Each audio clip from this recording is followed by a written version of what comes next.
ما في صوت.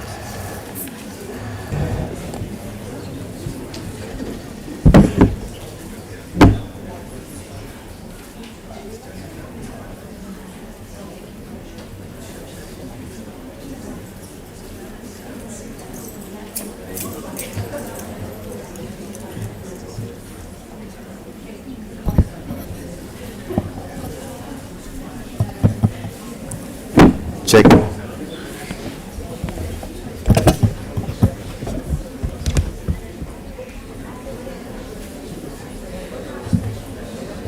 Check.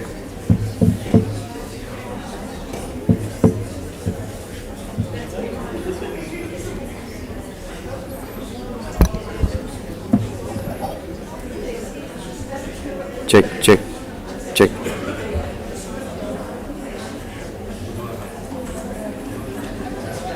Check.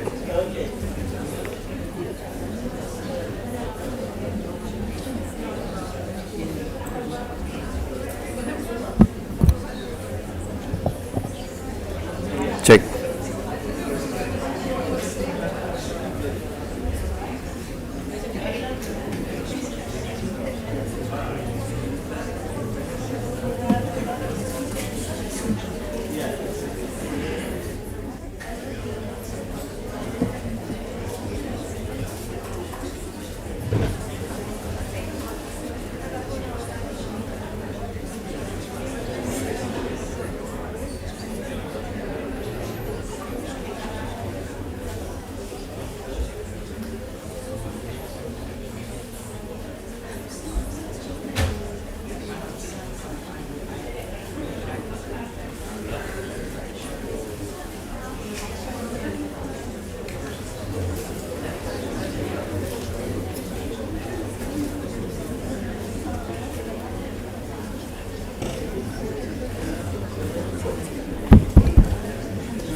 Hello, hello, morning. Check, check. Stand by. Check, check.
Is it better now? Yeah, okay.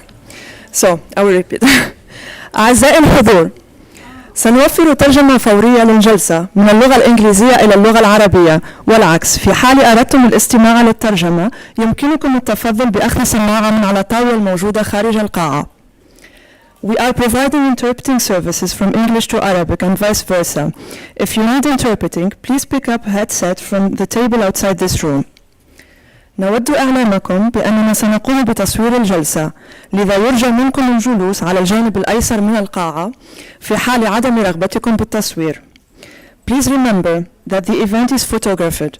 Should you prefer not to be photographed, kindly sit on the left side of the auditorium. Thank you.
هذا الفيديو خلاص حطيته أنا. خلاص اوكي. اوكي بس اسمع توصل الحمام.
I would say the biggest project I've worked is establishing the Translation Interpreting Institute in 2012. I would say that our greatest accomplishment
Okay.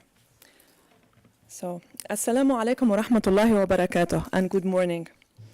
Your Excellencies, fellow members of academia, ladies, gentlemen, and honored guests.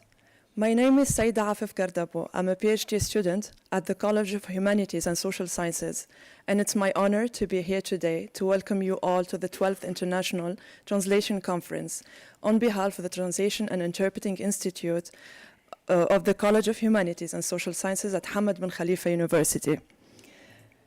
As happens in all our annual gatherings, throughout this event, we will endeavor to explore new trends in the field of translation. And like every year, please do not forget to tweet and share your thoughts throughout the conference using the hashtag 12_ITC. Our conference theme this year is Translation and Creativity, an Interdisciplinary Encounter. As we all know, creativity is an art that has captivated many minds, but never so much as now in our interconnected world.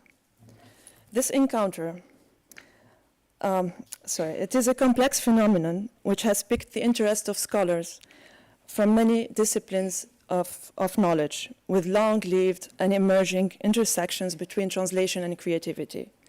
This encounter brings together an amazing group of scholars from diverse backgrounds who place creativity at the core of their work.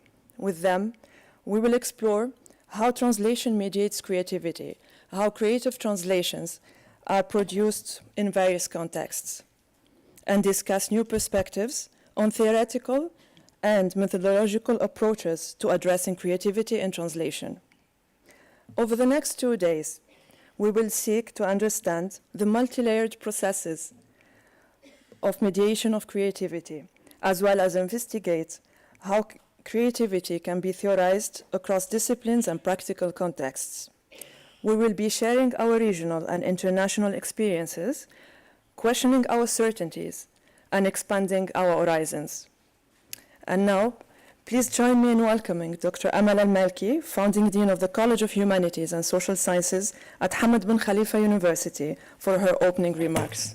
Dr. Amal.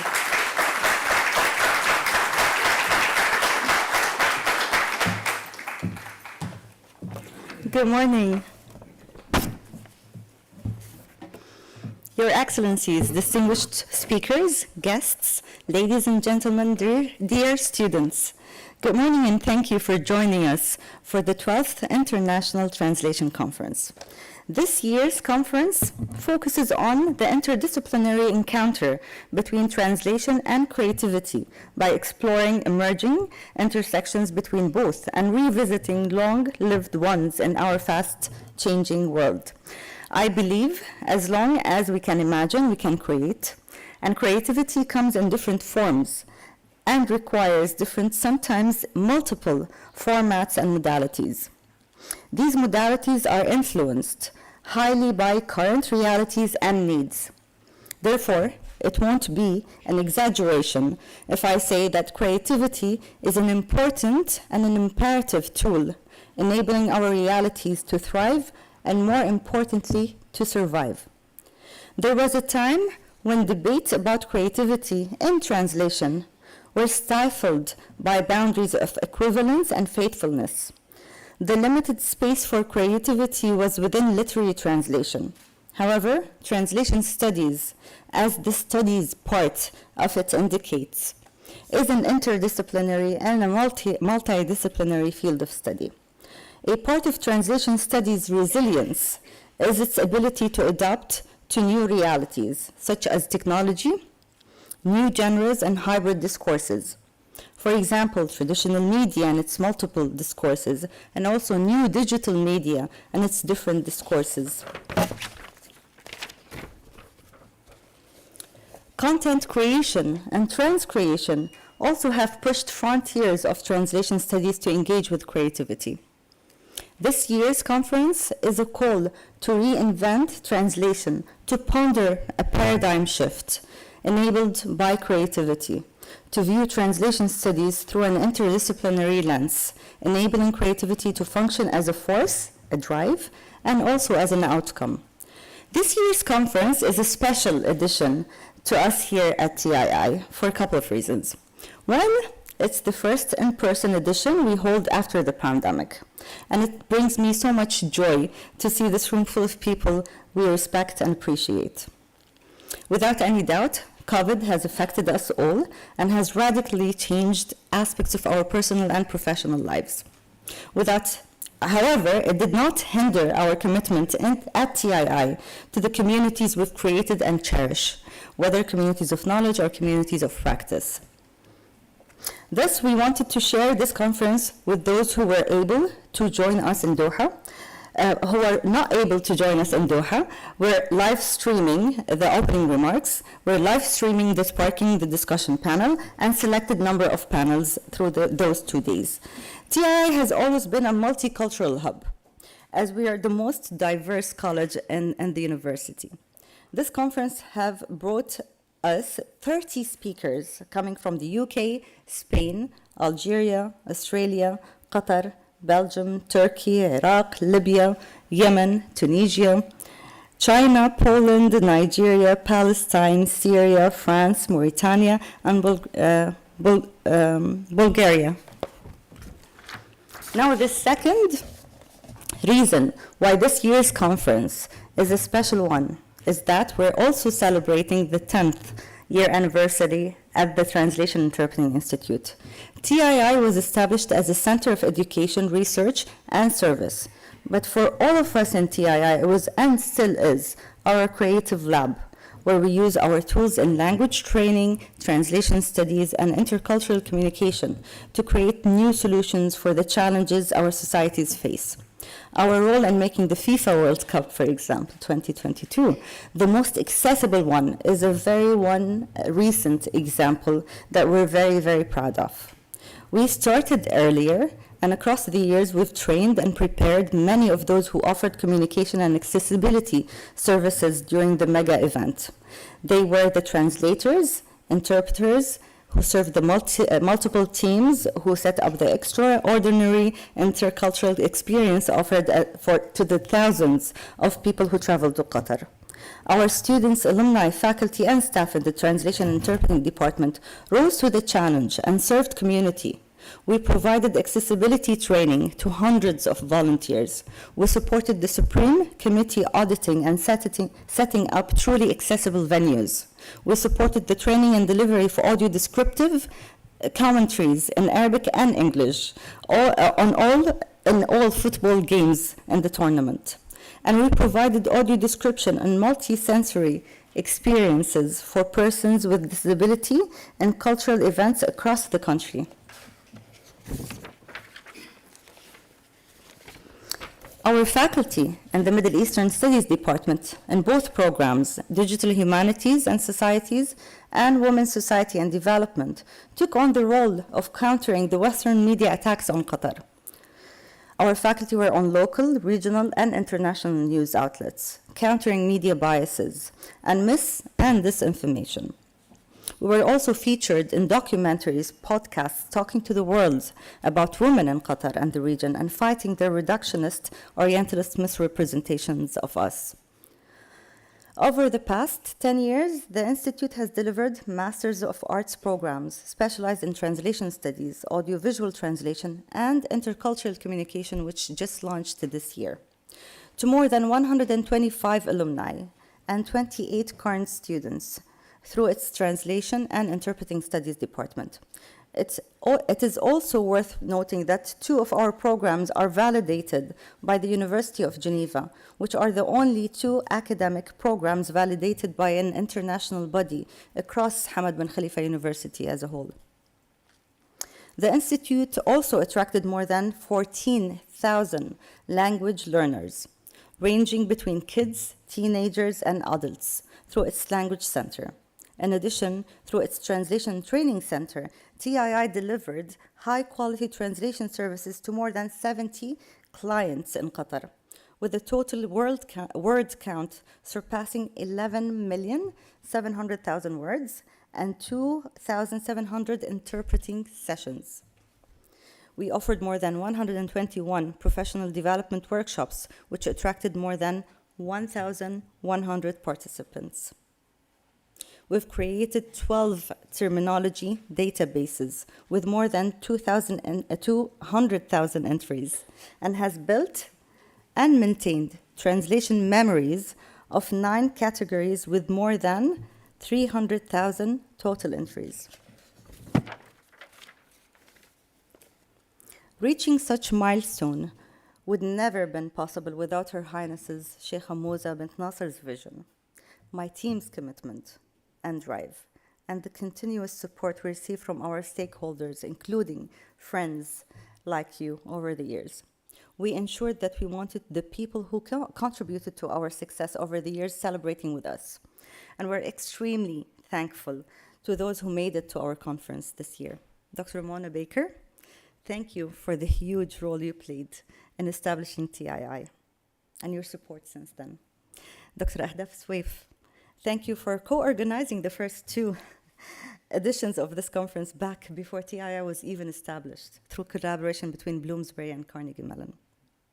Dr. Evidi Carbonell Cortez, thank you for your contribution as both a scholar and a former director of our program.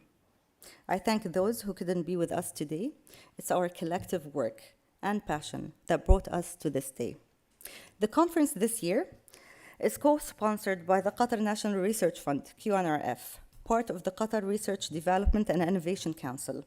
And I would like to extend thanks and gratitude to their commitment to foster original research in the humanities and other fields, according to the country's research priorities. We'll hear from them in a second, but in celebration of this occasion, the team has prepared a video that I haven't seen yet about our journey. With that, I'll leave you to watch this video. I hope you enjoy it, and I hope you enjoy this year's conference. We look forward to your engagement and feedback as usual. Thank you so much.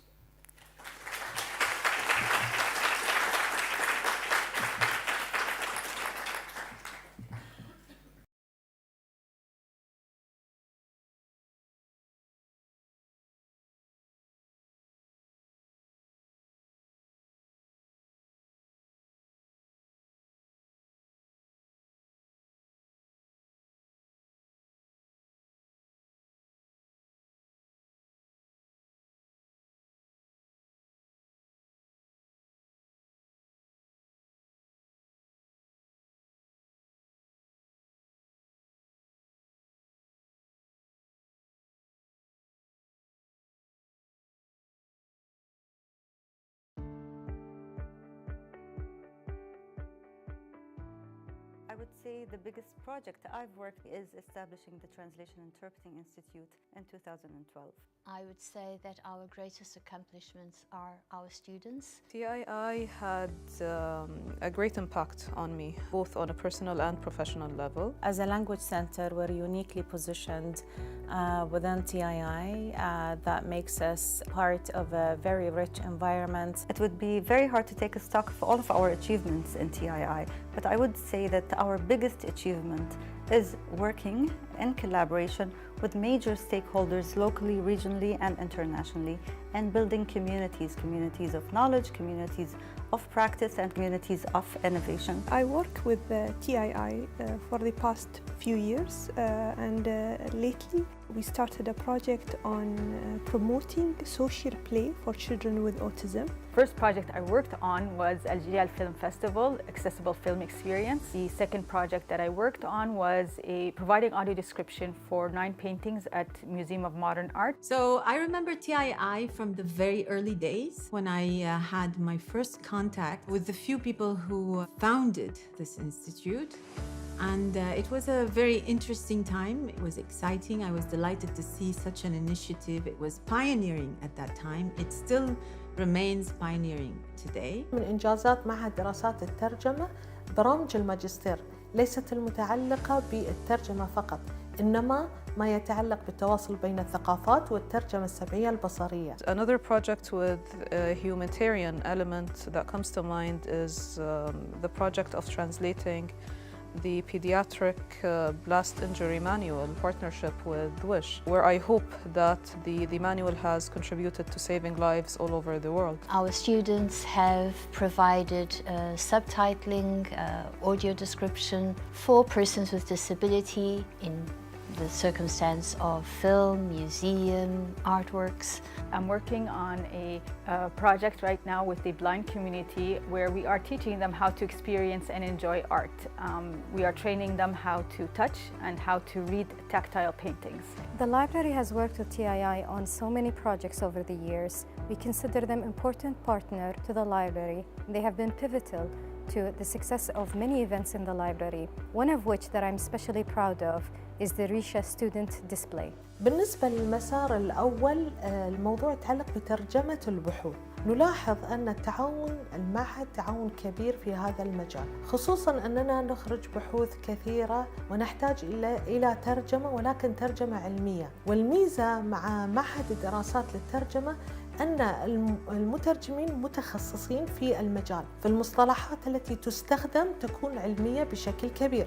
I believe TII has played a major role in spreading translation and interpretation culture as a profession and also specializations within that profession. I'm very proud of when we work together with the Msheraba museums in translating, recording and producing audio tour guides. We wanted to make this exhibition accessible to all, and we couldn't have done it without the important contribution by the student and the faculty in the MA program at TII. TII has widened the horizons of who we are as humans. TII has grown organically over the course of the years to the go-to translation and interpretation center. But I would also like to believe that we have somehow touched society in Qatar.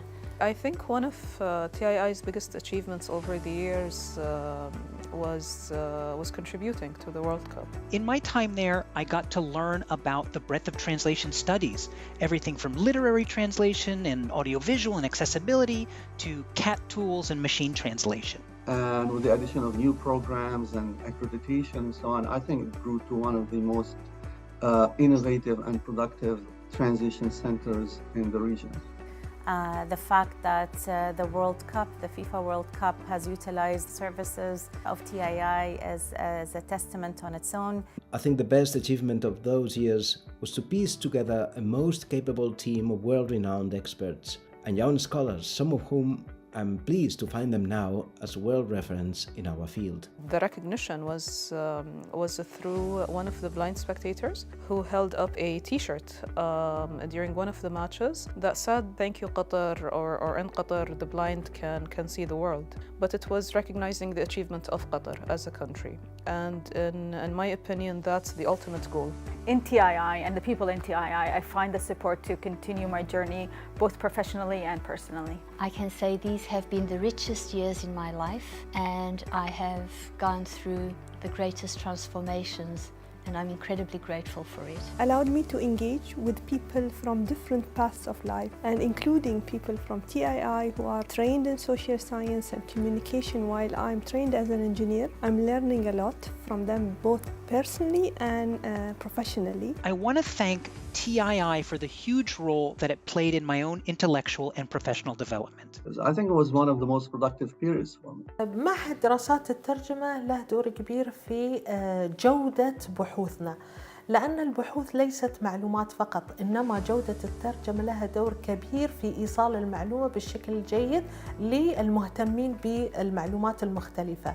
فالمعهد له دور كبير في النجاح الذي وصل إليه معهد دوحة دول الأسرة في نشر بحوثه على المستوى العالمي. I want to congratulate Dr. Amal and the whole TII family for your 10-year anniversary. I wish TII more and more success in the years to come. I'm really delighted to see how far TII has gotten today, and I'm glad to have been part of it. I would like to say hi to all my former colleagues, and I wish you all the best in the future. Congratulations to every single person who worked in TII or worked with TII.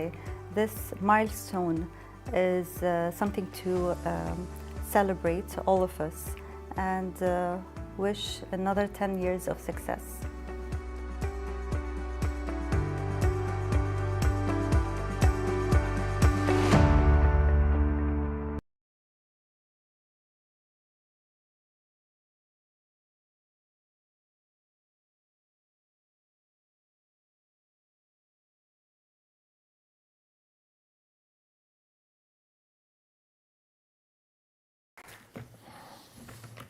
distinguished guests, speakers, and students. Assalamu alaikum wa rahmatullahi wa barakatuh. On behalf of the Qatar National Research Fund, I welcome you to this 12th International Translation Conference titled Translation and Creativity, an Interdisciplinary Encounter. The Qatar National Research Fund, established 16 years ago, has one big leitmotif: advancing knowledge and education by providing funding opportunities for original, competitively selected R&D projects at all levels and across all disciplines. Through collaborations with 736 research institutions in Qatar and in 54 countries around the world, QNRF is a globally visible R&D funding agency. Since its creation, QNRF received nearly 20,000 proposals and awarded about 5,000, which involved more than 3,500 key investigators, 1,300 postdocs, and more than 1,000 graduate students, and 4,600 undergraduate students. Programs and projects funded by QNRF have generated multiple benefits for Qatar. For instance, research results are helping to improve education and health, spurred technological innovation and adoption, have conserved vital natural assets, and created intellectual property. Research-based education has placed students in a discovery-oriented environment, exposed them to the cutting edge of knowledge, and is giving them intellectual and problem-solving skills that are preparing them for leadership roles in business, government, arts, and other sectors of life in Qatar. All of this is in pursuit of the objective to create a never better educated and well-trained workforce of men and women in Qatar, who will provide a strong foundation for a broader economic base and the growth of new enterprises in Qatar as it is moving towards the goal of a knowledge-based economy as outlined in the Qatar National Vision 2030. QNRF achieves this with a portfolio of funding opportunities that balances investigator-driven projects with specifically themed goals directed at grand challenges. Over the year, QNRF has also developed programs that are meant to build research capacity for the country. These programs have supported and to continue to support undergraduates, postgraduates, doctoral and postdoctoral students. The capacity building programs have proven for their success, as hundreds of students have gained their research degrees or research training through these programs. In the last few months, QNRF, as an agile organization, undergoes deep transformation. This touched its internal organization and also its programs and policies. The main objective is to better respond to the new economic and social challenges of Qatar, based on the fact that the local RDI ecosystem is now becoming more and more mature. Great news for the research community are to be announced in the next few days, inshallah.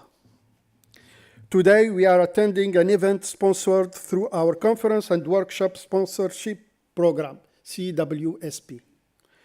The conference aims to bring together leading multidisciplinary thinkers and researchers from the region and beyond to discuss important topics like user-generated translation, machine translation, crowdsourced translation, political forms of translation, and creative translation. In addition to engaging with relevant stakeholders and end users, the organizers have put forward a proposal with clear objectives and deliverable. We at QNRF, we are delighted that we are contributing to this interesting debate on the links between creativity and translation. We look forward to reading the outcomes of this conference and to learn from your practical recommendation, and why not to see research proposals in the next QNRF calls. Our thanks go to Hamad bin Khalifa University, to the College of Humanities and Social Science, to the founder dean, Dr. Amal, and to all the organizers and the participants of this event. I wish you good luck and much success. Thank you.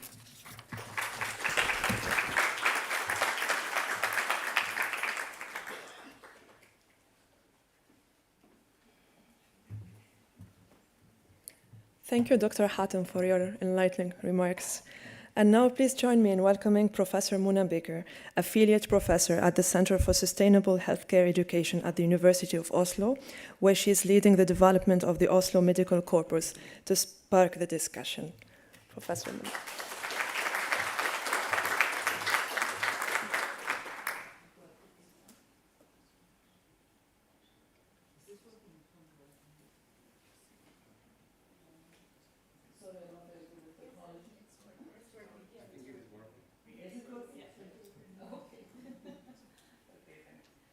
Welcome everybody to the 10th anniversary of the Translation and Interpreting Institute, and thank you, Amal, for asking me to spark the discussion, as you call it, this morning.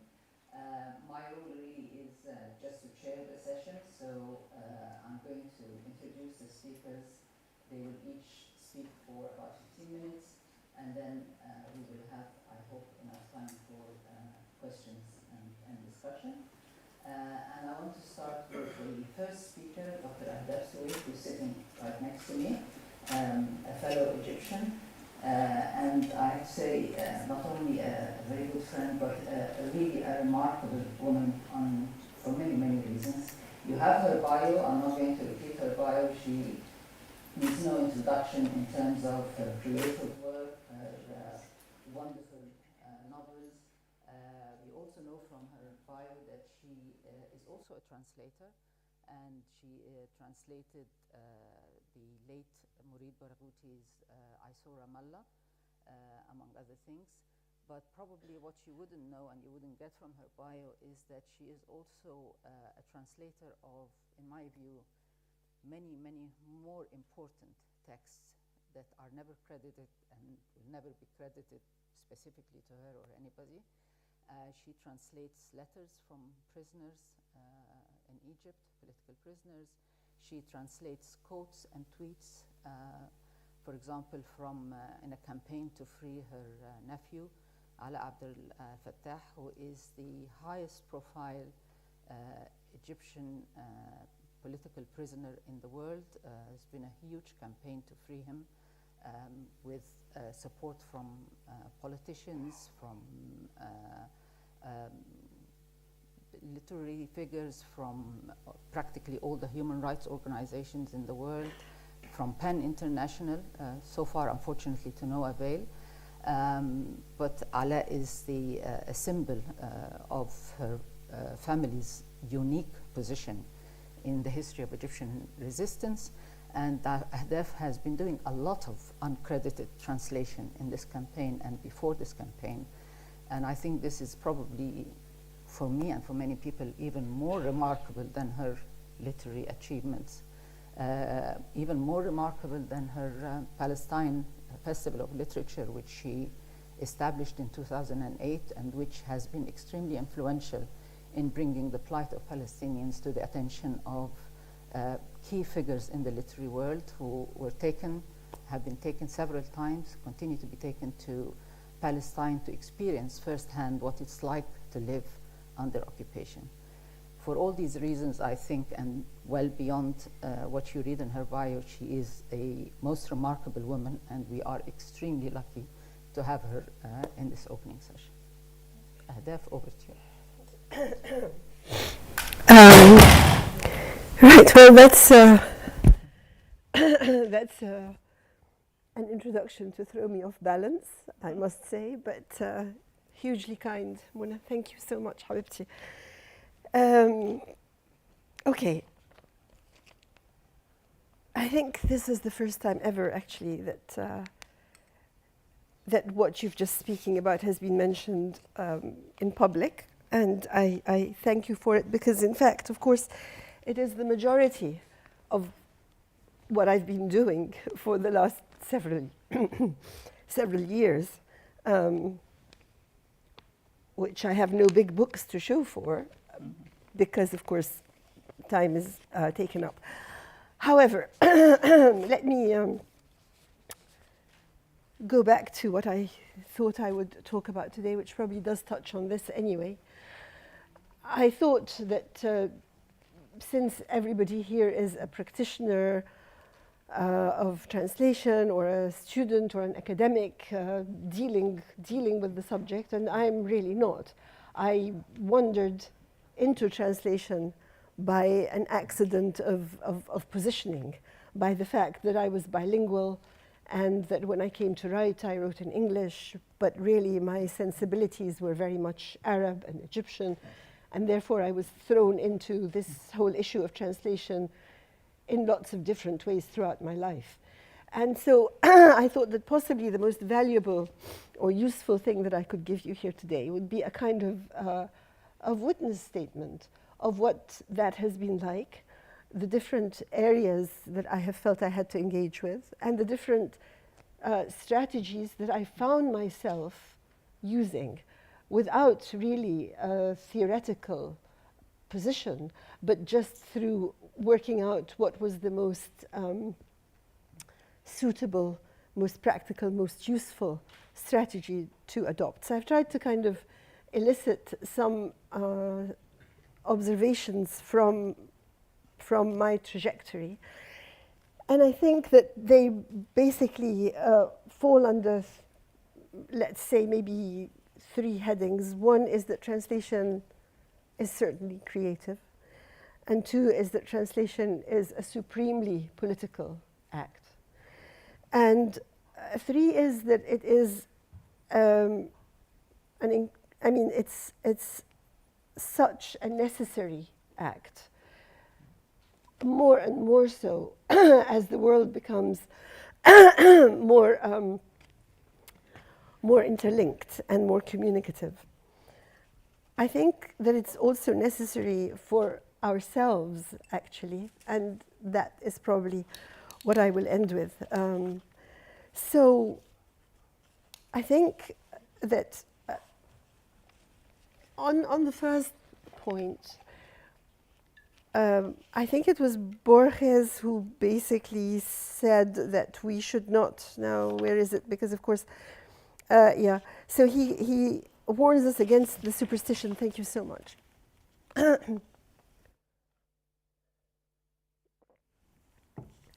So Borges warns us against the superstition of the inferiority of translation. It's an act of creation. But it is tethered to the original text. And I know that the word original is queried and so on, and you will all think that, but let's just use shorthand. And the issue really is it's tethered to it by how long a string.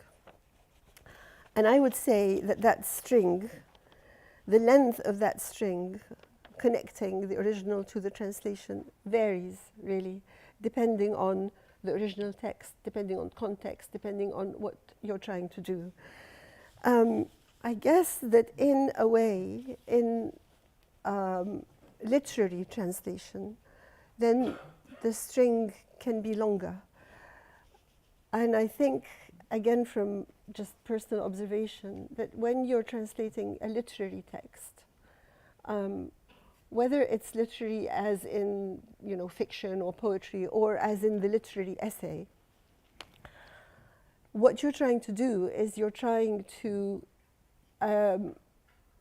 elicit in the reader of the target language the same feelings, the same thoughts, the same reactions that were elicited in the reader of the original text in its original language. And this is the balance that you're constantly trying to do as a translator.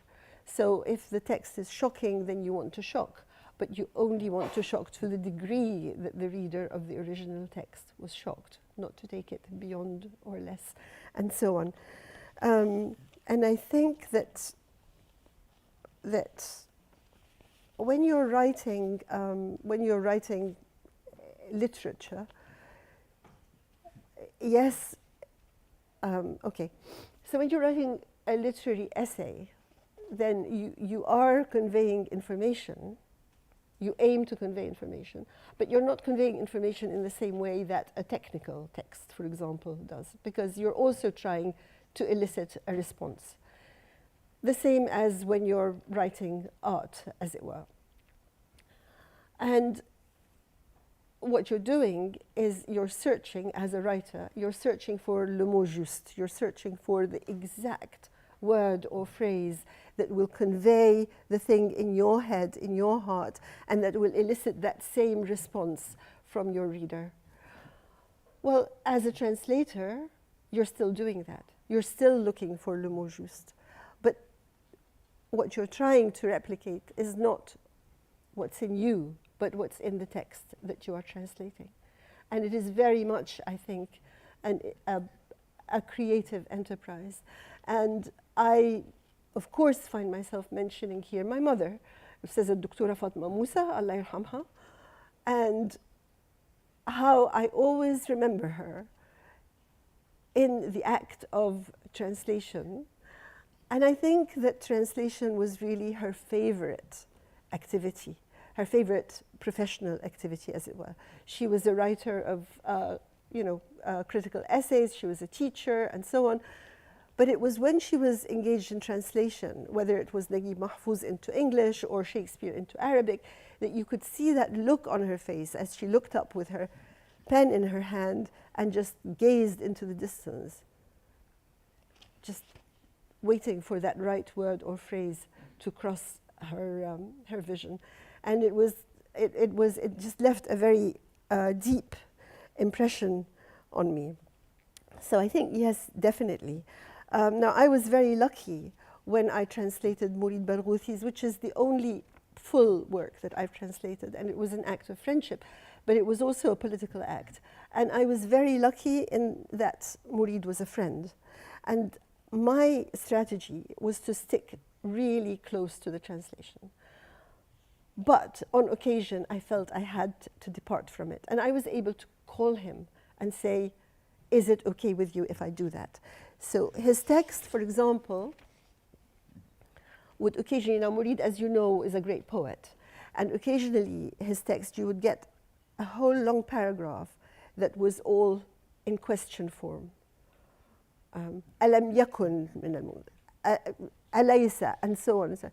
Now, in English, that was really heavy, and you really needed to turn it into statement form. And I was able to call and ask, can I do this? Another thing was that every time he mentioned somebody, even if he had mentioned them before 5 times, he gave them their full title. Al-Ustad, الدكتور, kaza. I'll say it. And I was like, could we drop this out of the English? Could we just call people? And he was, yeah, do whatever. So that was very fortunate because I felt there that again, this was an issue of translating the immediacy of the text. And the formality in the Arabic faded into the background, but in the English, it just really pushed into the foreground. And that is always the background and the foreground of the text are always the things that you're negotiating. So on the act as a political act, well, again, my personal circumstances meant that I lived in England, that I lived in London, that I was writing, working in English, and that therefore I was there in the heart of the world of cultural production, of the literary world. And I was able to see firsthand what Dr. Amal was talking about and what Mona has worked on all her life, the effect of the media representation of the Arab world on the perceptions of who we were in the West. And that hit me particularly, of course, on the issue of Palestine, because that was the issue where immediate things were taking place, where immediate consequences were to be felt because of this issue of perception. And this is why the Palestine Festival of Literature was born, really, specifically for that reason. So, coming to this now, at the end of the year 2000, The Guardian asked, there was the Intifada. The Map of Love, my second novel, was shortlisted for the Booker, and I suddenly had a much larger platform and a much larger audience. And at the same time, the Intifada, the second Intifada, broke out, and The Guardian asked me to go and write a reportage from Palestine. And I went. And I felt there, as I sat in my hotel room late at night, every night, writing down everything that I had seen and heard, and using whatever skill I had as a novelist to write fact. So you're writing fact, but you want to carry your reader with you, you want to create the same emotions, etc. I felt that I finally kind of understood what writing was for. And part of that was translating what I had heard in the streets, in conversations with people. And so in that work, the narrative, as it were, was mine, and what I had heard and so on was in translation and was faithful. The other point there was that I realized that I was putting myself in a very tricky position for having gone to Palestine and written from there. And one of the areas that was always very tricky was, if you are an Arab writing abroad, what is said about you at home? And therefore, the strategy that I adopted was that I translated the pieces. It was a very long piece, actually. It was 10,000 words. And I translated it into Arabic. And I had it ready with the help of, obviously I had to have a very cooperative editor in the Arabic press. And I found this in Al-Hayat. So that the day that the article appeared in The Guardian, the next day it appeared in Al-Hayat in Arabic. So that there was no room for it to be mistranslated or for reports to say, she said this, she said that, and so on. Because that was the thing that I saw happen, that things would immediately be translated and translated slightly askew, and then you had an issue. And really, from that point on, everything that I wrote in the English press, I translated personally and had published on the following day. What this meant, of course, to the issue of translation was that as I was writing the English, I was aware that I was going to translate it into Arabic. And that was a tethering, if you like, a constraint, that I knew that this English was not going to live on its own. It had to be represented in the Arabic, and it had to be waterproof. It had to be something that nobody could find a gap in. So that was very much translation as political. There's, of course, a whole lot more to say about that, but not within the time I have. So my final point about translation being so so creative, or so important, really. I mean, as if all the past wasn't enough, the whole politics of it was not enough. But I have a grandson now. Well, I have, in fact, a grandson and a granddaughter, alhamdulillah. And my grandson was born in Egypt deliberately. So my son and his wife, she became pregnant while they were living in England, and they came home to Egypt, and he said, my child is going to be born in Cairo with the family. He's going to be with you. You make him or her into a little Egyptian. So my job was the Arabic, and his father and mother mostly spoke to him in English. My job was the Arabic. And it was great. It was wonderful to watch this happen. One of his first acts, one of his first linguistic acts, Rafiq, was to translate between me and his father. His father pretended that he didn't know Arabic, and I pretended that I didn't know English, so that we could keep the division, and he would have to. And at about 2.5, his father was singing 5 Little Dicky Birds sitting on a tree. And he said to me, بيقول 10 عصافير قاعدين على الشجرة. And that to me, but it also showed me that this child saw a necessity to include me. We were there as a little community, and he saw that I was excluded from the song that his father was singing. And this act of translation was a generous act to bring me in to the conversation. And this is really what he has continued to do and what has continued to happen.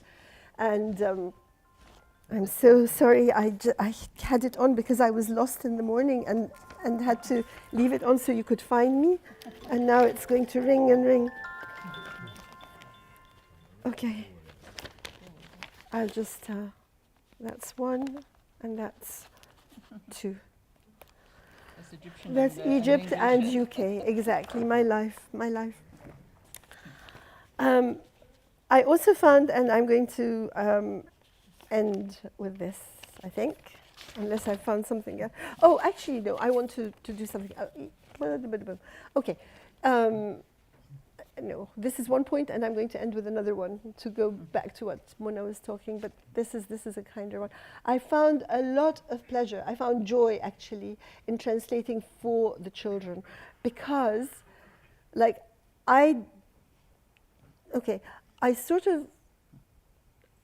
English nursery rhymes are really nice, and they have a tune, everybody knows them. And I didn't want them to think that they were exclusive. So anyway, so Twinkle, Twinkle, Little Star becomes Leli, Leli, Enigma, Leli, for example, at the same tune. And things like, this is, there's a game where you put the child on your knee and you go, this is the way the ladies ride, ladies ride, ladies ride. And then this is the way the farmer rides. And then this is the way the gentleman ride. And you drop them in the ditch at the end. So this became إنجي هانم ركب حصان ركب حصان ركب حصان. And وبتلف العزبة. This is from a famous black and white Egyptian movie, إنجي هانم. And then عثمان أغا راكب جمل. So راكب جمل, and the Gamal does this. And then in the end, the gentleman, and here I brought in literature, and it was Vronsky Basha. Vronsky Basha, راكب فرسة, راكب فرسة. And he drops into the ditch. So anyway, so translation, yeah, I mean, that was like really amazing and wonderful. I'll end actually by going back to what Mona was saying about the politics. And in fact, just yesterday I translated, because of course I translated Alaa's latest letter from prison to his mother, translated it into English so that other people in his campaign in the UK could access it. And of course, a big job has been the work that we've all done on producing his work in both Arabic and English, and You Have Not Yet Been Defeated in English, and Shabah al-Rabia in Arabic. But I'm going to end with my favorite, I think, bits of translation, which are 5 quotes, and they are from the marches من المظاهرات في القاهرة. Some from 2005, the beginning of political activity, and a couple from 2011, يعني what seems to be our swan song for the moment. And so here we go. العسكري مظلوم. How many people don't know Arabic? I'm so sorry. Well, you will get the English translation anyway. So yeah, well, the English translation is following. So العسكري مظلوم في الجيش ياكل عدس ويلبس خيش. Okay? So we made it, a soldier gets a lousy deal, rotten clothes, one lousy meal. So you can see here that the translation is really, it's very free, it's flying, but it's saying the same message. يا سوزان قولي للبيه طبق الفول ب2 جنيه. Now of course it's 15 pounds, but anyway. So, hey Suzanne, tell the Lord, even beans we can't afford. Then, يا مباحث أمن الدولة فين الأمن وفين الدولة. Hey state security, investigate. Where's our security? Where's our state? 2 more. Prices, oh sorry. غلوا السمنة وغلوا الزيت بكرة تبيعوا عفش البيت. Prices up and no one cares. Next you'll sell your bed and chairs. And the last one. يلي بعتوا الغيط والمصنع مهما عملتوا مش رح نركع.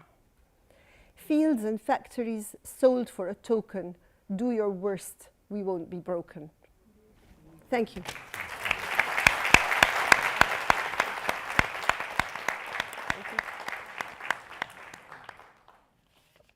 Thank you very much, Ahdaf. That was,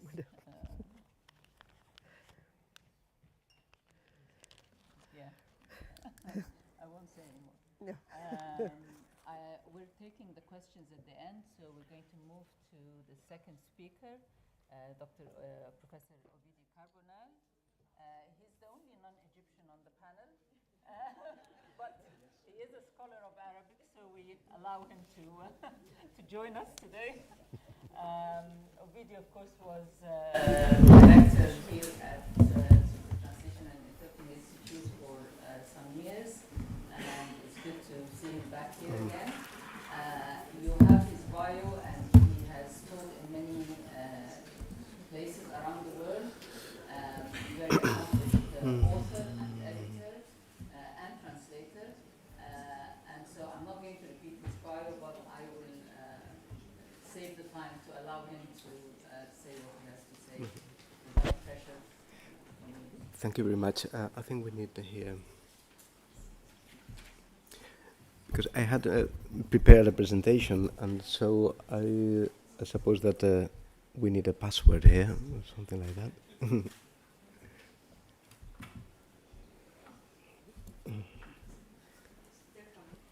Thank you. Well, thank you very much, Mona. And I would like, first of all, to thank this opportunity of coming here again to this dear Translation and Interpreting Institute in Hamad bin Khalifa University, which probably the best years of my life passed here while I was here. I'm not very used to this kind of debates, and so I had prepared a presentation because I wanted also to provide images. Even, well, I had also even the possibility of producing sounds, but I suppose that with this will be fine. I wanted to talk about appropriation, or rather reappropriation, because this is a key term in contemporary critical thinking. From the point of view of translation studies, students and scholars, appropriation is a natural phenomenon of cultural exchange. A tenet in linguistics is the intertextuality of texts. Texts always have an intertextual dimension, which is absolutely necessary for a text to be a text. Those nursery rhymes had plenty of intertextuality in the source culture and in the target culture. Texts point to other texts. Texts take their pieces from other texts, to a certain extent appropriating them. The very fact that I am saying this and you are understanding relies on the existence of similar combinations of words, sentences, and meanings. Meanings and images, texts, are intertextual. And this means that everybody appropriates chunks of meaning, ideas, elaborate them, let's say, in an original way, and thus advance knowledge. Yet, sometimes texts are stolen, plagiarized, or sometimes texts are not used to advance knowledge, but to convince people, or to sell things, or to frame people, to dominate people for profit or for power. Translation implies a recontextualization of ideas. There are certainly many areas in which cultural translation is definitely a creative force. Apart from others, such as literature or religion, which others are more authorized to speak about, one of these areas is food. The other is music. But I try to lead the discussion towards the creative force enacted by appropriating and recontextualizing that is at the heart of some experiences that I will call translational. It is important to distinguish between heterogeneity, hybridization, or appropriation.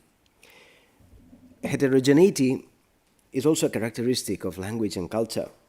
Yet the utopia, the search for homogeneity, has been and continues to be a blood-drenched struggle. There is no such thing as an original, a seal. There are indeed traditions, which come from Latin tradere, to pass on, to transmit, from which trade, similar to taqalid, granting, conferring, rather the idea of grant. There are at best a multiplicity of originals, a plethora of infusions. Traditions are narratives built on a mosaic. Now, how does translation deal with this? How does language first deal with this? Any code is a construct.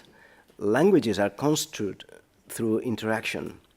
At a local level, the system that results manages its coherence, internal coherence, generally through accommodation, integration, and some sort of suspension, the ignorance or disregard of disparate origins.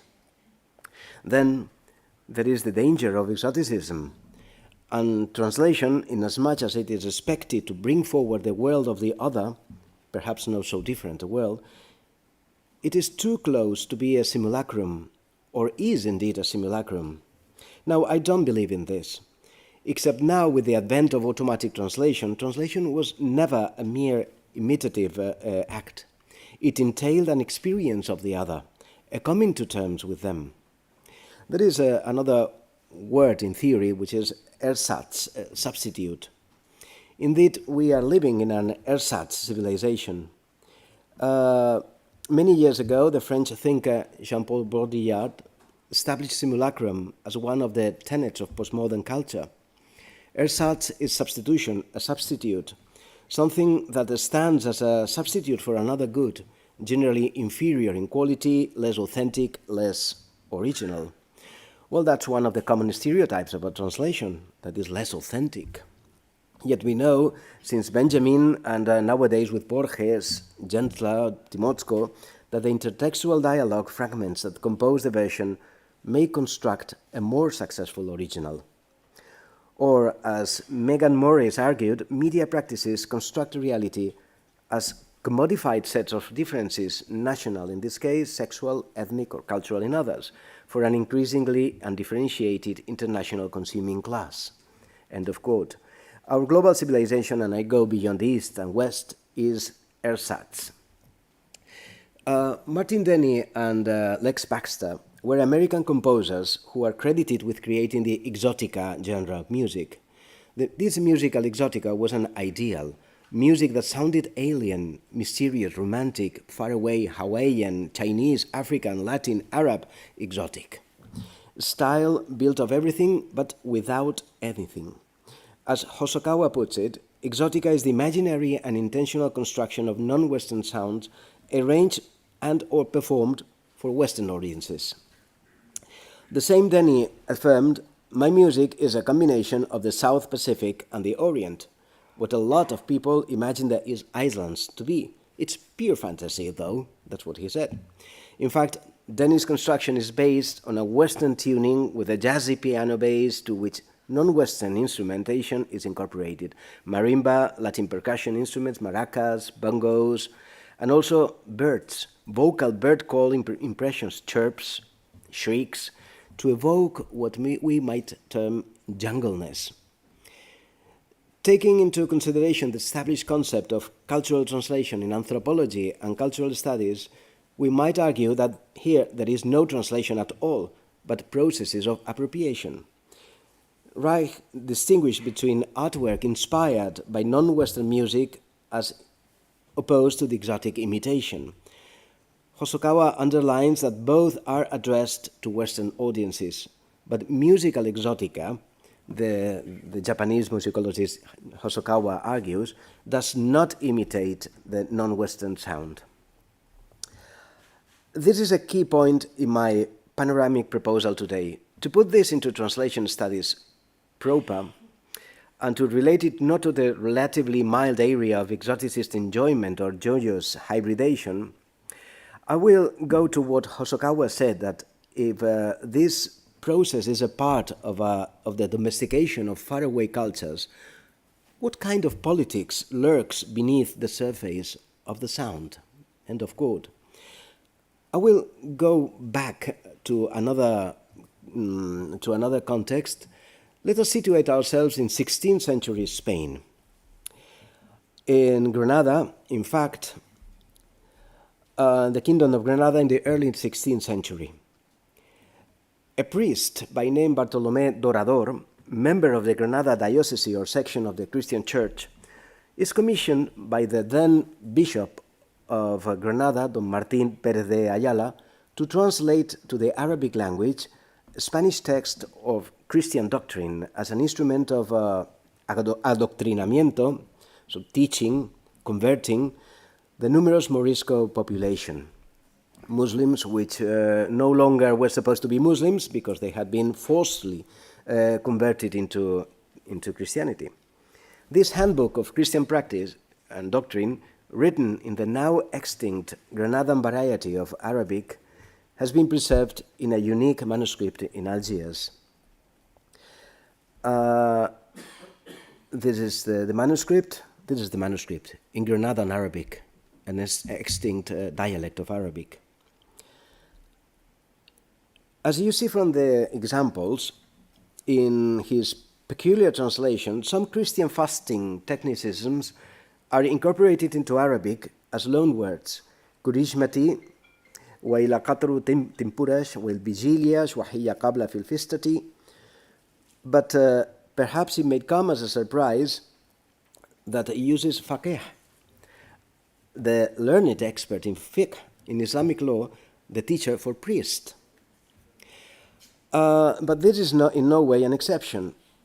Remarkably, Dorador uses the Islamic name Isa bin Maryam, to refer to Jesus Christ instead of the usual Yeshua that we find, for example, in this interlineal Latin-Arabic New Testament.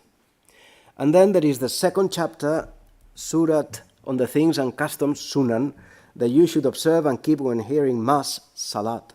You should also observe these things in Mass, to kneel during homily, Iqrar, and to stand while praise, Majd, and supplication at the ayat. It should be borne in mind that this Islamization of Christian concepts was also found in other authors.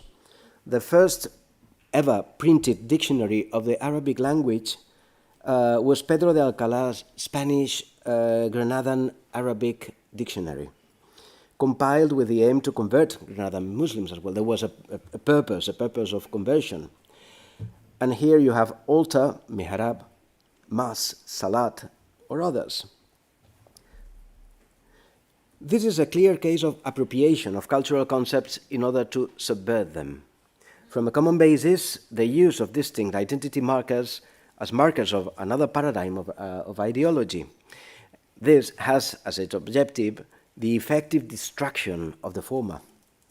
The result of this kind of appropriation may be regarded a hybrid, but as Shohat and Stam already warned back in 1994, in a much-quoted statement, hybridity is, quote, a catch-all, power-laden and asymmetrical term that fails to discriminate between the diverse modalities of hybridity: colonial imposition, obligatory assimilation, political cooptation, cultural mimicry, and so forth.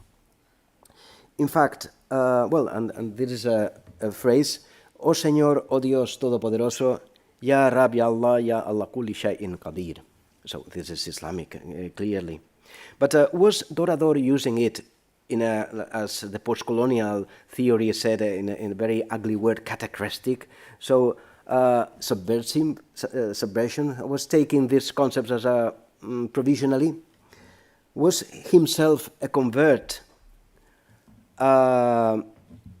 let's say, and perhaps a subversive translator? This is the definition of catachrestic according to Spivak: space that the postcolonial does not want but has no option to inhabit. Was Dorador postcolonial and was trying to get in between or something like that? Definitely not. Dorador was not an in-between person at all. There is no third space here. These Islamic terms are co-opted because they become part of the dominant culture without leaving any sort of Islamic space.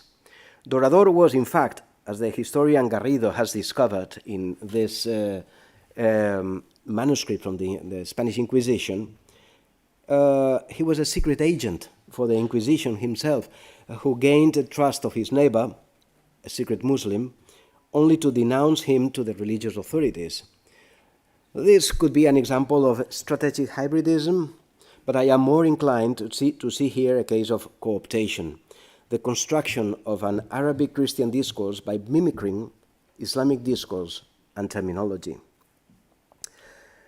Quite different, an inverse movement from what the Spanish Muslims under Christian rule themselves did as an act of necessary resistance, Islamizing the very Spanish language, because there was a version of Muslim Islamic Spanish language as well. So back to our debate about creativity and about contemporary things. While the former exoticist pictures by Dennis or Baxter conjure images of ersatz experience of the alien, substitute experience of the alien, what do we have to expect from artificial intelligence picture-generating software so much in fashion now? There are many programs of artificial intelligence picture-generating software, and I used one of them and said, okay, provide me an album cover for music of exotic, mysterious music, and that was the result. In fact, to what extent translation technologies attain the ultimate cooptation? Aren't we co-opted by translation technologies? Now, this would be the cultural strategies, assimilationism, resistance, but this is just to put some of the terms that post-colonial theory and translation theory sometimes provides, and some of them must be looked at with suspicion. In any case, I tried to do the same with the album cover of exotic, mysterious Chinese music. And then again with the album cover of exotic, mysterious South Seas music. And here you are. To what extent artificial intelligence technologies in general allow for subversion, resistance, catachresis? Then I tried with the album cover of exotic, mysterious Arab music. And I got this message. The system detected potentially unsafe content. Please try again or adjust the prompt. Well, this is deprivation of voices. There are scholars who state that these machines don't think, that they don't present the strange loop of conscience humans have, as did the cognitive scientist Douglas Hofstadter in an article in The Economist in last June, assessing the GPT-3. But from the point of view of translation scholars, we know that behind the abstract, endless string of words and tokens, there are real voices silenced, narratives reassembled, lexical choices reduced, and with them the authorial agency of the original corpora. With what rules? Which filters? For what purposes? The utter commodification of the world and the reduction to statistical profit-oriented output is leading to a general silencing, shutting up of the dissension, the leveling out of diversity, the directed acquisition of recycled knowledge, not any longer new or other, but recycled for internal consumption by global neocolonial structures of power and domination, as Akerau said. Thank you very much. شكرا جزيلا للجميع.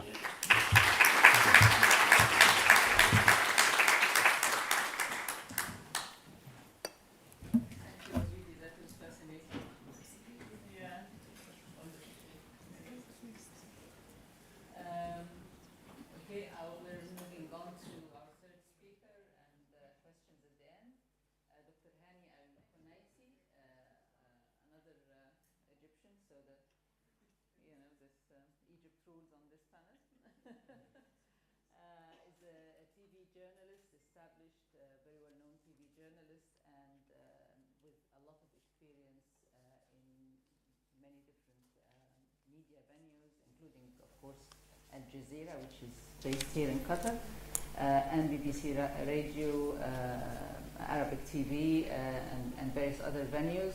And so we have literary scholars, we have scholars of translation, and we have a media specialist here as well to complete the picture. And the floor is yours, Dr. Hani.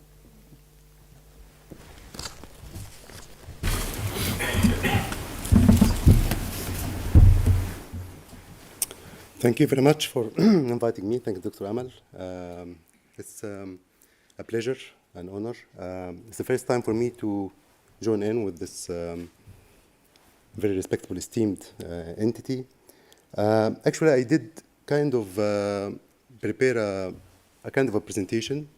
The subject I was supposed to talk about is how translation works in the era of new media or digital media, and listening to my respectable colleagues on the platform, as speakers, it gave me another idea. Actually, I was preparing my presentation in Arabic, which is allow me to speak in dual language now with the Arabic and English. But I got an idea. I borrowed the idea from what I've been hearing about how things have changed dramatically in the sense of the mentality of translation, the way we think about how to translate from one language to another, and how does this affect the whole concept, the whole meaning of any phrase, any word, any term we use in this world. I'm not a professional translator.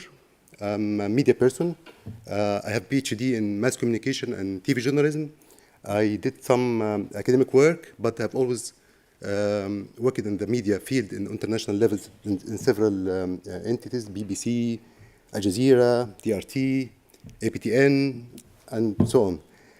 The thing is, yes, I've never been a professional translator as such, technically, but I have always been a translator by de facto. The reason is, as a journalist, you will always have to translate. Unfortunately, most, if not all, the key sources of news are in English or foreign languages. And for any journalist who works in an international level organization, the very basic skill to know another language, a foreign language, and not only to know the language, but also how to master the language, how to manipulate the language sometimes to make sense when you translate from English to Arabic or from Arabic to English. So I was lucky in a way that I've worked in both worlds. I've worked in English-speaking broadcasters and with Arabic-speaking broadcasters. And it's a very rich experience, I would It would take me definitely much more than 15 minutes to talk about, but I just wanted to highlight the challenge, the kind of difficulty of working in this atmosphere. Now, I've been in this business for almost 28 years, 29 years, basically in television news industry. And I was very much lucky when I started my professional career in mid-90s to be at this point moving from one phase in the media, which was the radio, print media, to what was called at that time the new media, which was satellite television, believe it or not. This was the new media at this point. And I was lucky to be in the phase of transforming from this phase of this kind of language to a completely different language. Now with the media, it's a very tricky thing to understand how much the effect and impact of a media, of a message that goes through a medium to the audience. So it is not only about what is the content about, it's about the medium you are using.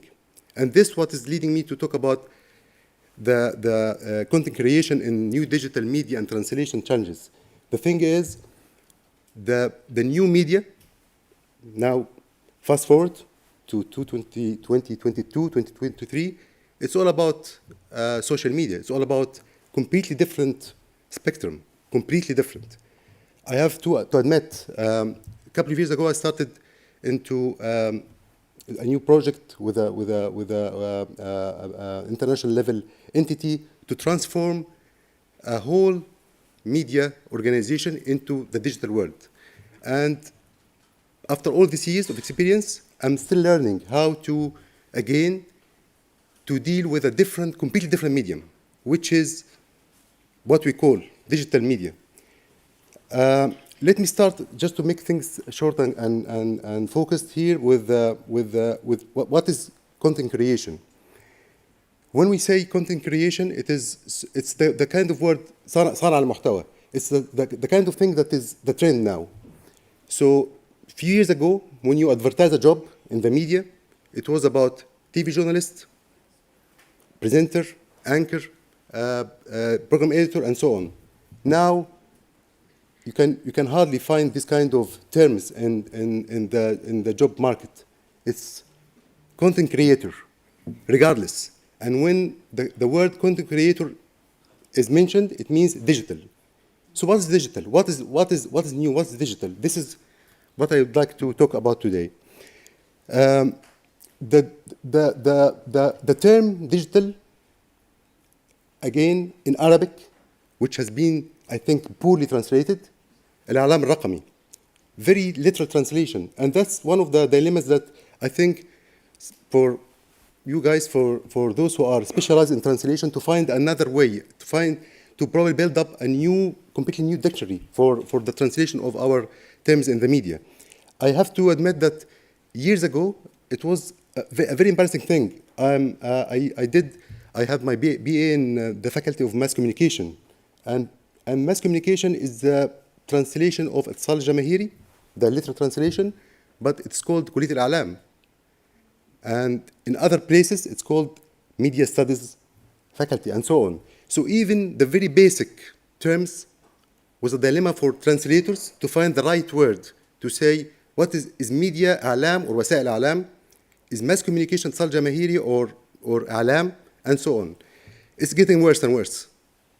Why? Because unfortunately, in this part of the world, in our part of the world, we are not contributing as much into the richness of humanity and science. So we are very much relying on a foreign language and trying to adapt and adopt from the foreign languages. This is a very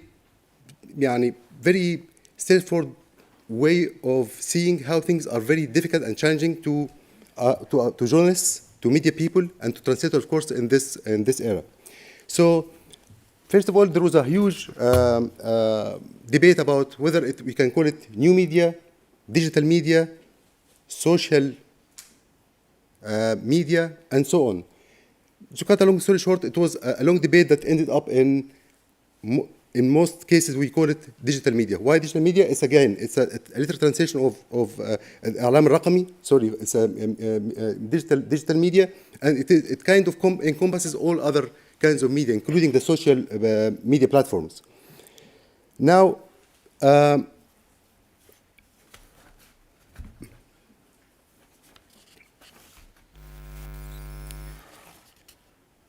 talking about the content in the new media, it all goes back to the point I was talking about, is about the medium itself. So when we talk about the الإعلام الرقمي or new digital media, it is about the platforms. The platforms, which is as you might have been dealing with on day-to-day basis, the TikTok, Facebook, you name it, Twitter, and so on.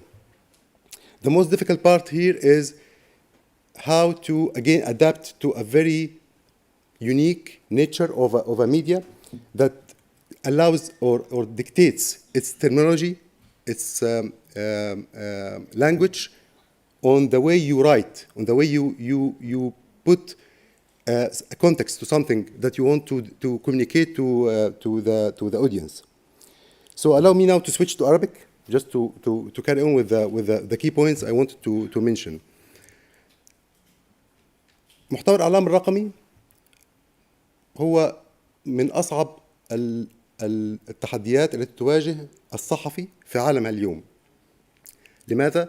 لأنه أصبح من أساس العمل للصحافة في هذا اليوم لأي صحفي أن يتعامل مع واقع جديد، هو ما يسمى بالإعلام الرقمي بكل وسائله وبكل منصاته. لم يعد المحتوى الكونتنت لم يعد يأتي من مصدر الوسيلة أو المؤسسة أو المنظمة الإعلامية التي تأتي بهذا المضمون. أصبح معظم المحتوى يأتي من الناس، من الجمهور، وبالتالي انقلبت المعادلة. أصبحت الفكرة كيف أتعامل وأتعاطى مع ما يأتي من الجمهور، ما يسمى بالمحتوى الذي يصنعه الجمهور. دور الترجمة هنا أنه أغلب المنصات الآن تبحث عن كيف تخاطب الجمهور بلغته. فإذا لابد أن أجد الوسيلة وأتعامل بحدود الوسيلة التي أقدم بها هذا المضمون. وأهم ما يحتاجه المترجم في هذا الصدد هو أن يفهم طبيعة الوسيلة. ولذلك الترجمة في هذا الزمن، في عصر الإعلام الرقمي، يتطلب من المترجم ليس مجرد مهارة لغوية. المهارة اللغوية هي أقل شيء. هو يتطلب من المترجم اليوم مهارة فهم الوسيلة والتكنولوجيا. وسأعطي أمثلة على التحديات التي تواجه أي مترجم في هذا اليوم. المنصات اللي البلاتفورمز اللي أتحدث عنها هي أعتقد أن جميع من في هذه القاعة يعرفون أو أقل استخدام بعضا منها، سواء السوشيال ميديا، الوسائل التواصل الاجتماعي، فيسبوك، تويتر وإلى آخره، أو حتى منصات اليوتيوب، الأشياء التي أصبحت هي الناقل الحقيقي للإعلام. كل الدراسات تثبت في السنوات الأخيرة أن حجم استهلاك ومشاهدة المضمون الإعلامي، المحتوى الإعلامي الإخباري أو غيره، أصبحت مرتبطة بأدوات جديدة، بمنصات جديدة. لم تعد فكرة الجلوس أمام شاشة التلفزيون أو استماع الراديو وهكذا. ولذلك بناء على ذلك أصبح على من يتعامل في هذا المضمون، سواء بالترجمة أو بالكرييشن، بصنع المحتوى، عليه أن يتعامل مع إطار جديد، مع وسائل جديدة بالمرة، وأن يتفهم ما تتطلبه هذه الوسائل. أنواع المحتوى والفورماتس أيضا من الأشياء التي يجب على كل مترجم اليوم أن يفهمها وأن يجيد التعامل معها.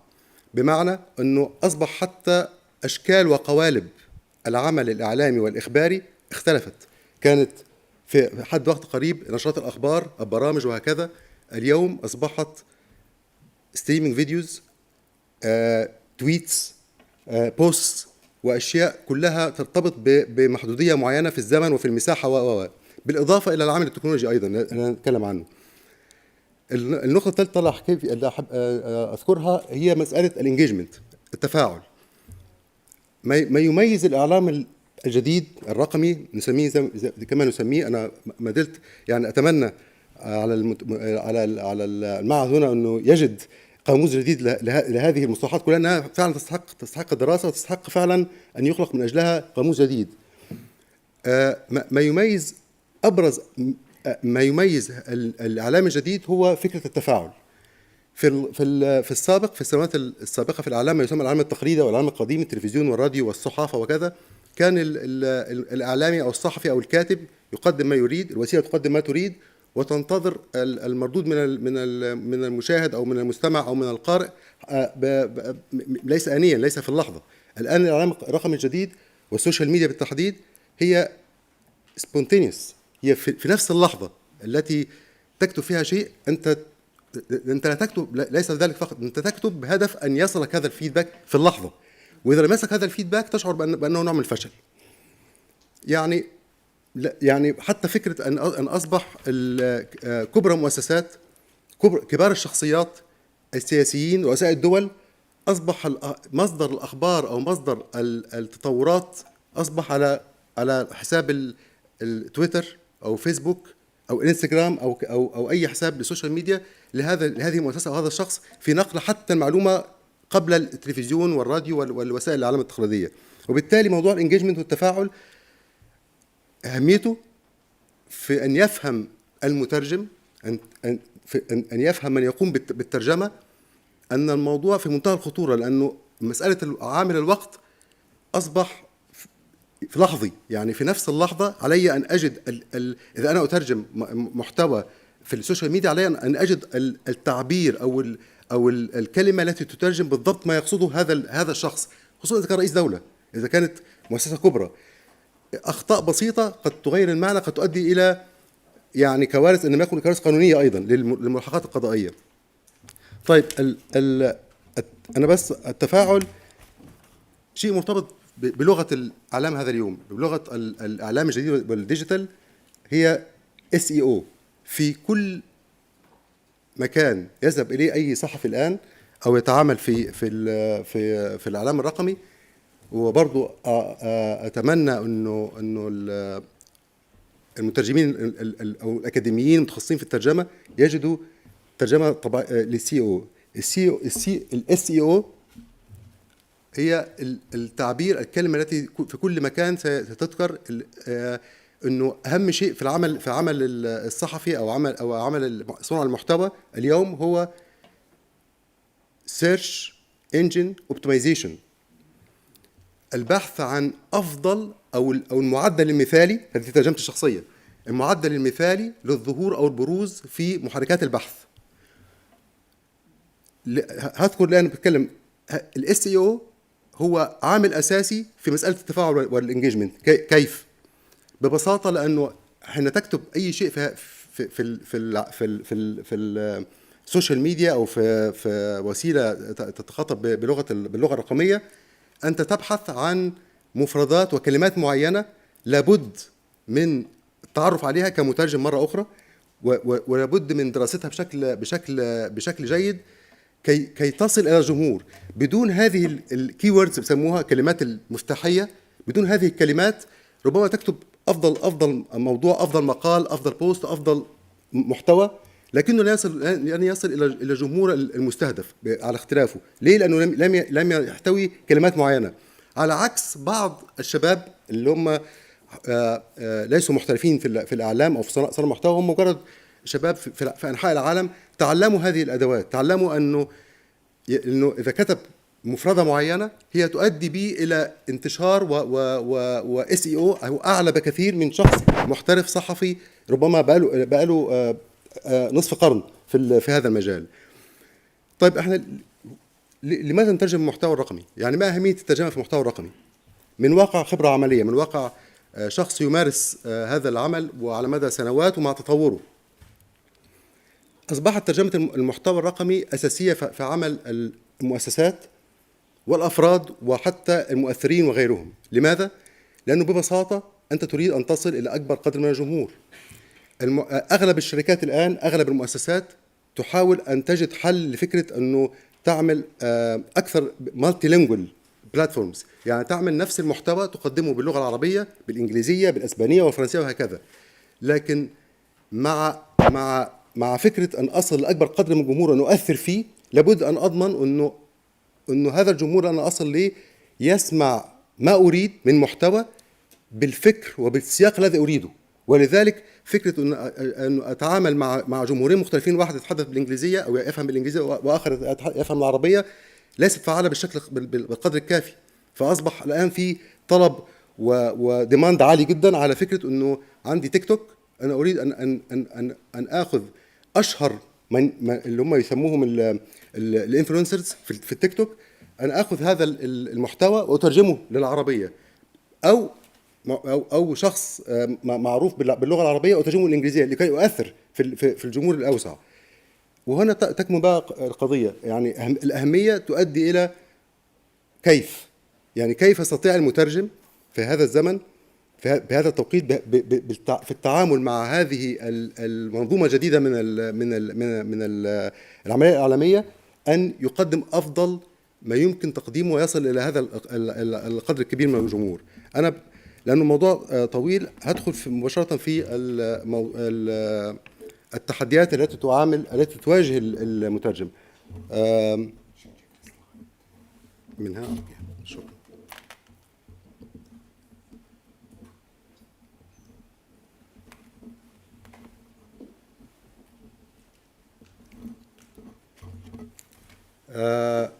الذكاء الاصطناعي، هو كان في صورة الحقيقة مش عارف انتظر الصورة.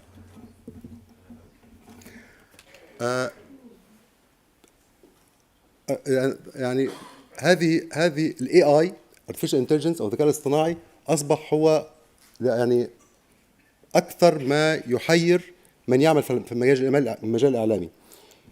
ليس فقط لانه مساله انه اصبح هو التول الاساسي في لكثير من للاسف من الصحفيين، انه بدل بذل مجهود انا اكتب بعض الكي ووردز واطلب من تشات جي بي تي، اطلب من اي ابلكيشن في الذكاء الاصطناعي ان ياتي لي هو بالمضمون. فاصبح التمييز ما بين المضمون المصطنع والمضمون الجينيوين الاصلي او الحقيقي اصبح في منتهى الصعوبه. ولذلك هو تحدي كبير جدا وحديث الى حد كبير، لكنه في نفس الوقت حين تسال او تتعامل مع الممارسين يقول لك انا احاول ان استفيد منه. يعني توظيف الذكاء الاصطناعي في العمل اليومي، في العمل الاعلامي اليومي، في صنع المحتوى وهكذا. في الترجمه اعتقد انه من اخطر التحديات مساله الاعتماد على الذكاء الاصطناعي، لانه ببساطه لسببين. اول شيء لانه ببساطه يغلق سوق المترجمين. اذا وصل ويقال انه في اجيال احدث من شات جي بي تي وغيره من التطبيقات قد تصل الى درجه من الدقه في الترجمه من لغه الى اخرى اللي تجعل المترجم دوره يعني relevant. فلابد من ايجاد الصيغه المناسبه للتعامل والاستفاده من الذكاء الاصطناعي في عمليه الترجمه وفي عمليه تقديم المحتوى او اعاده صنع المحتوى. انا اسميه اعاده صنع، ان هو الحقيقه المحتوى يصنعه شخص دايما عقل بشري مبدع. فكره نقل هذا الابداع البشري بذكاء اصطناعي او بوسيله آلية مهما تكن لن تصل الى فكره الابداع والاحساس. لكن يظل انه لابد على المترجم ان يعي كيفيه التعامل مع هذا اسميه المونستر او الوحش الجديد في هذا المجال.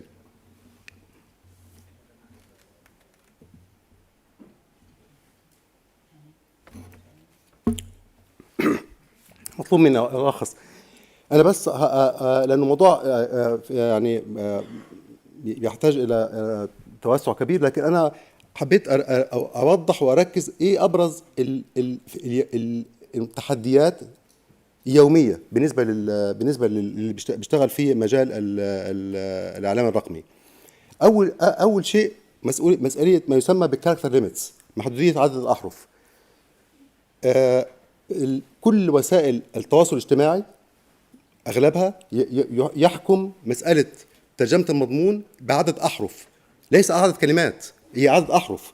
وبالتالي أصبح على المترجم في هذا اليوم أو الصحفي اللي ينقل من لغة إلى أخرى أنه يجد ما يوصل المعنى بعدد الأحرف. والذكاء ليس فقط في اختيار أو في تركيب الجملة، الذكاء حتى والمهارة أصبحت في اختيار الكلمات الأقل من حيث عدد الأحرف. وده في حد ذاته عملية طبعا ممكن تاخذ محاضرة كاملة كيف تحول محتوى تغريدة تويت. بالمناسبة كلمة تغريدة حتى ترجمة كمان عليها جدل كبير. أنا بس الأشياء اللي في النقاش اليومي إنه التغريد ليه صوت، التغريد الإلكتروني ليس له صوت، هي الرمز أخذت من رمز الطائر، لكن هذا موضوع آخر. لكن أصعب ما يواجه الصحفي أو صانع المحتوى في اليوم إنه كيف يحول نص باللغة الإنجليزية مكتوب في حوالي 7-8 كلمات بعدد أحرف معين، ويحتفظ بالنمبر اوف كاركترز 150 حرف، يحوله للغة العربية بما يحفظ المعنى والسياق الذي يريده. التحدي الآخر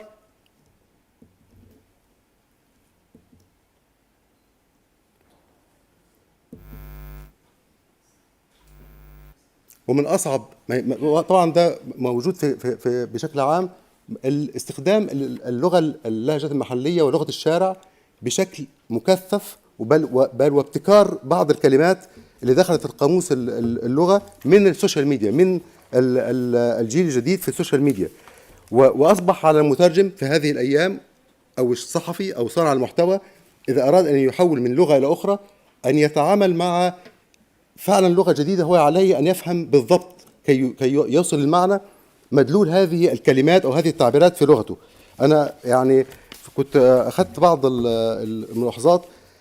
هاشتاج ويننج، هاشتاج ويننج، أنا ليست في البرزنتيشن بس يعني متأكد سألت الجمهور إذا حبيت تترجم هاشتاج ويننج بدلالتها الأساسية في اللغة إلى العربية ستجد صعوبة كبيرة جدا، لأنها لها معنى ابتكر واستحدث من واقع السوشيال ميديا. ده مجرد مثل. الإشارات الثقافية والكالتشرال ريفرنسز مشكلة أخرى في الترجمة بالنسبة للديجيتال، لأنه أغلب المنصات الرقمية والسوشيال ميديا لا تتوخى كما كانت وسائل الإعلام التقليدية فكرة الاختلافات الثقافية، الكلام باللغة العامية وبالسوقية، وبالتالي يحتاج في الترجمة من لغة إلى أخرى إلى إدراك والوعي بأهمية وخطورة أو حساسية الاختلافات الثقافية. الرموز البصرية والمصورة الإيموجيز أصبحت جزء من لغة الإعلام الرقمي والديجيتال، وأيضا أصبح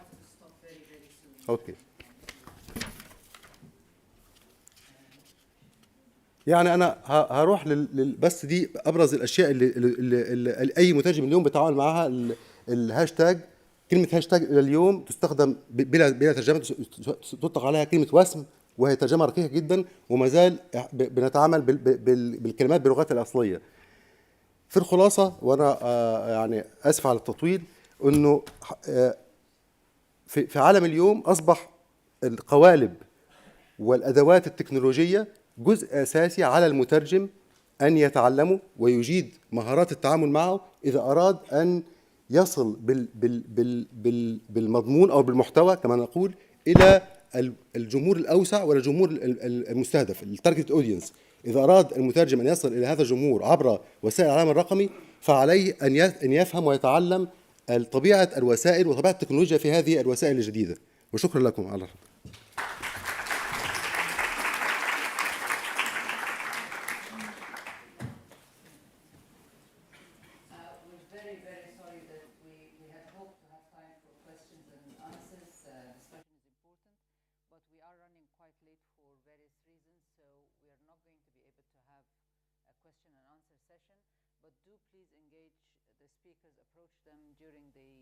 The breaks and talk to them directly. As you can see, they're all very approachable, very nice. So don't feel, embarrassed about it. Mona, may I just say I'm really sorry. Mona's introduction, her very kind introduction, so confused me that I forgot to thank everybody for inviting me and for being here, and to say how glad I am to be here after all these years. I even forgot to stand up and go to the podium. So, thank you. Thank you to all our wonderful speakers and to the audience, and we carry on with the conference. Thank